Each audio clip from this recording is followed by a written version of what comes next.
Dentro del planteamiento de los problemas, nosotros tenemos cuatro partes fundamentales. En estas, la primera es definir nuestras variables. En estas, nosotros vamos a plantear las variables que no conocemos y después del problema deben quedar claras o definidas. En la segunda parte, nosotros vamos a determinar nuestra función objetivo. Como tercera parte, vamos a expresar en ecuaciones nuestras restricciones. Como hablábamos anteriormente, el momento de plantear nosotros pasamos nuestro texto a ecuaciones. Entonces, en estas ecuaciones nosotros simplemente expresamos las restricciones o condiciones, se pueden decir así.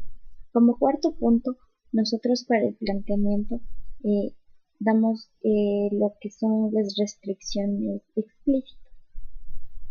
Les voy a hablar un poco acerca de las definiciones que nosotros vamos a encontrar en los planteamientos, ¿no? Para que pueda estar claro los términos que utilizaremos o los términos que se vayan a utilizar en el planteamiento del problema, para que tengamos claro acerca de qué trata cada uno. Para empezar, la función objetivo es una variable que normalmente se simboliza con la letra Z y la cual representa aquello que nosotros queremos optimizar, es decir, maximizar o minimizar. Un ejemplo puede ser que nosotros queramos maximizar nuestros ingresos, maximizar nuestra utilidad y también que queramos disminuir los costos. Por ejemplo, si nosotros vendemos calentadores y deseamos aumentar o maximizar nuestros ingresos, la suma de nuestros ingresos se representará con la letra Z y obviamente habrá que aclarar que lo que decíamos es maximizar lo que son los ingresos. Si nosotros elaboramos pasteles y todo lo que es materia prima a nosotros nos da como resultado un costo y ese costo deseamos minimizar, el momento que nosotros tengamos en la función objetivo tenemos que representar con la letra Z, aclarar que minimizamos y ahí sería la suma de los costos. La variable del problema, estas son variables que no se conocen y como mencionaba antes, en la definición de las variables de estos son variables que no se conocen, pero al finalizar nuestro problema nosotros tenemos que tener ya determinados los valores de dichas variables. Es decir, tenemos un ejemplo de que nosotros debemos elaborar cierto número de zapatillas para que nuestros ingresos se maximicen. Entonces, el número de los zapatos van a ser nuestra variable problema, porque al finalizar nosotros ya vamos a saber cuántos zapatos debemos fabricar. Es por eso que en esta parte esa es nuestra variable. También podemos poner que si deseamos minimizar nuestros costos, la materia prima, cuánta materia prima vamos a necesitar o cuánta materia prima necesitamos adquirir. Esa materia prima, esa interrogante es nuestra variable problema. Los coeficientes de la función objetivo son cantidades constantes que aparecen en la ecuación de la función objetivo multiplicando las variables de nuestro problema. Las restricciones son limitaciones físicas o condiciones que deben cumplir el problema. Por ejemplo, si nosotros vamos a fabricar un producto y disponemos de cierta cantidad de materia prima, podríamos poner el ejemplo de elaborar chocolate y nosotros contamos con 50 kilogramos de cacao.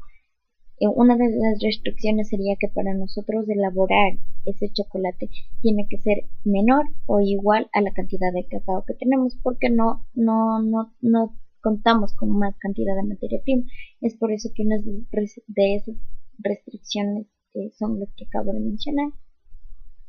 Otra restricción podría ser que a lo mejor nosotros tengamos que entregar 20 pantalones.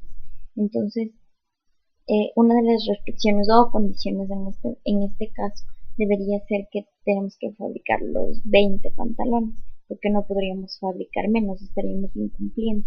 Es por ello que una de las condiciones o restricciones, con el nombre que generalmente se le conoce, es que la cantidad de pantalones que vayamos a nosotros a fabricar va a ser igual a los 20. Las restricciones no explícitas. Estas restricciones son aquellas condiciones ocultas en el problema que no aparecen en la información disponible, pero deben ser tomadas en cuenta tanto en el planteamiento como en la resolución del mismo. Los ejemplos pueden ser que, por lo general, dentro de las restricciones no explícitas, lo general está que no tienen que ser negativos, debido a que sería un valor en contra a nosotros y entra dentro de los términos ilógicos, dentro del problema. Es por ello que tenemos que tener en cuenta que los valores que vamos a tomar o vamos a considerar son los que no son negativos. También existen casos en los que se puede dar que nosotros podemos tener valores decimales y los vamos a tomar en cuenta. Por ejemplo, en el usar la materia prima, nosotros podemos tener litros de leche. Entonces, al momento de nosotros ocupar los litros de leche, podemos ocupar 2.5 litros de leche y esto va a ser un valor aceptable, un valor que vamos a poder ocupar. Pero en otros casos, en otros problemas, vamos a tener que nosotros a lo mejor tengamos que entregar prendas de ropa. Por ejemplo, una camiseta, vamos a ocupar 5 camisetas, vamos a entregar 5 camisetas. Solamente tienen que ser valores enteros, porque no podríamos entregar mitad de una camiseta o cuarta parte de una camiseta. Es por eso de que, dependiendo del problema, las restricciones no explícitas podemos aumentar o no el que sea un números enteros, dependiendo del problema. Pero por lo general estos se encuentran dentro de estas restricciones.